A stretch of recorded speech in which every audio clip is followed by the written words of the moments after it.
Good Monday, everyone. Thanks for stopping by. Garden State Weather and GardenStateWeather.blogspot.com, providing superior forecasting for the northern mid-Atlantic region 24 hours a day. I'm forecaster Robert Smith on this gray Monday, but sunshine's on the way. And here we are marching through the month of March, March 9th, 2015. Mostly middle and high base clouds across the region this morning. Is a little bit of light rain that's moving through the area. And when I say light rain, I mean sprinkles here. Moving through the New York, New Jersey metropolitan area at LaGuardia, Kennedy, and Newark. This is scooting rather quickly to the east. Temperatures this morning are all above freezing. All of them are now above freezing. Even in the Connecticut River Valley, actually the interior portions of the Connecticut River Valley are where temperatures are at or below freezing, but everybody else is moderated on a southwesterly flow here, and temperatures are generally running in the mid to the upper 30s, in some cases right around 42 in Central Park and LaGuardia this morning. Cloudy skies will win out this morning, and sunshine will filter back into the region with rising heights during this afternoon. We have no watches, warnings, or advisories for land or sea this morning, and on the marine deck it's relatively quiet on the area of waters through tonight. The seas will remain at about 1 to 3 feet, and then around a foot or less on the Delaware Bay. Westerly winds gust up to 20 knots this afternoon. During Tuesday through Wednesday, winds and seas likely to remain below small craft advisory conditions, with much milder air passing over the colder waters. Some dense fog might occur Tuesday night into Wednesday. On Wednesday night through Thursday, winds and seas should come closer to small craft advisories, as the air mass is still relatively warm versus the water temperature, so maybe a limiting factor on that. Thursday night and Friday, greater uncertainty about some small craft advisory conditions, as a general ramp up of winds and seas expected as the low pressure system approaches later on Friday.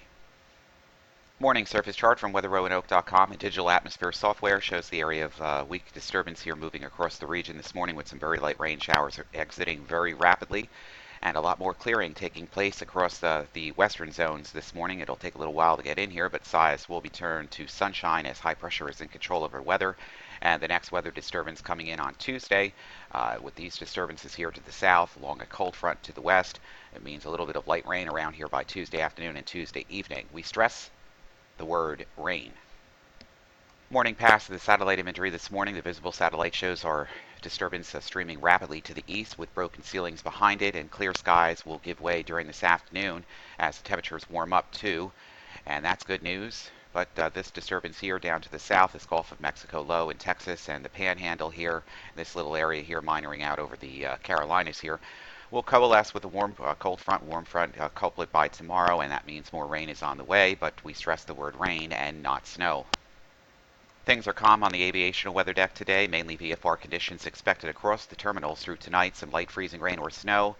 This morning that's exiting already, and light winds will gradually pick up later this morning out of the west-southwest. Sustained winds generally at about 5 to 10 knots, 15 to 20 knots this afternoon. Winds will subside this evening, becoming light and variable tonight and overnight. Now for Tuesday through a Wednesday morning, MVFR ceilings and visibilities possible, and some rain across the region. IFR conditions at times, especially at Wilmington, Millville, and Atlantic City. Late Wednesday through Thursday night, generally VFR conditions expected, and Friday ceilings and visibilities possibly lowering again in rain and or mixed precipitation. Northwest airports and terminals by the end of the day. Right now outside of Newark, New Jersey, not bad. 39 degrees, dew point 30, humidity 70%. The wind is southwest at 9, visibility 10, a little bit of light rain around the region. And for today, we're improving conditions with westerly winds picking up this afternoon with a few scattered clouds around the region. It's going to be a pretty nice looking afternoon out there, and overnight as well.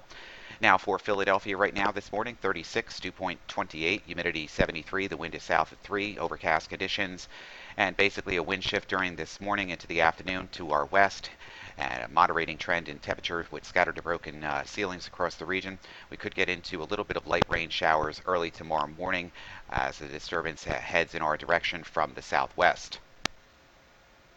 NAM 4-kilometer cloud and precipitation type and mean sea level pressure. Here's our disturbance moving off the coast. Here's our area of clearing for this afternoon, and then clouds stream rapidly back into the region during the night and tomorrow morning. A few light sprinkles to our south and west, and then a period of light rain comes into the region with isentropic lift and our area of low pressure moving up from the southwest.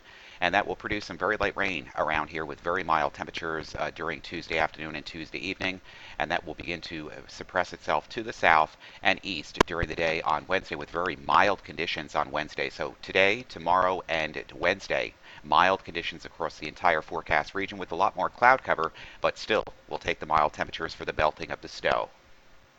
Speaking about those temperatures, they're already rising and they'll continue to do so into the 40s to around 50 in southern New Jersey during this afternoon. They'll drop back down into the 30s across the region, but above freezing in most metropolitan areas, major metropolitan areas like New York City, interior northeastern New Jersey, and the Philadelphia metropolitan area. And then tomorrow, they begin to soar once again back into the 40s, perhaps even lower 50s around the I-95 corridor. And by Wednesday afternoon, look at this. Temperatures basically running at or above 50 degrees for the first time in like forever. Maybe the first time this entire year thus far, with temperatures approaching 60 degrees, not out of the question here around the central and southern New Jersey coast and the I-95 corridor on Wednesday afternoon. GFS maps into motion. Here comes the drying for this afternoon, and then our cloud cover increases again. Light rain moves across the terminals tomorrow afternoon and into early Wednesday morning, and then that moves out of here. Clouds will begin to break as high pressure begins to make its way across the Great Lakes and then into the eastern United States, eventually during the day on Wednesday, pushing all of this moisture down to the south along the frontal boundary. And then the high moves in across southeastern Canada. Earlier indications from earlier model runs last weekend, or this past weekend and late last week, indicated some cold air damming, but the situation looks like the high will begin to weaken, pull away to the north and east, and that allows the warm air transport at the mid and upper levels of the atmosphere to work over. So any cold air that's in place here will be quickly eroded as the temperatures in the mid and upper levels warm rapidly. If we broke out with any light snow around here on Saturday, during Saturday afternoon and Saturday evening, it would be in the form of some sleet or snow and then rapidly transition over to basically rain across the region. Now, the model run from this morning is indicating that this is still snow across interior sections on Saturday night and Sunday morning.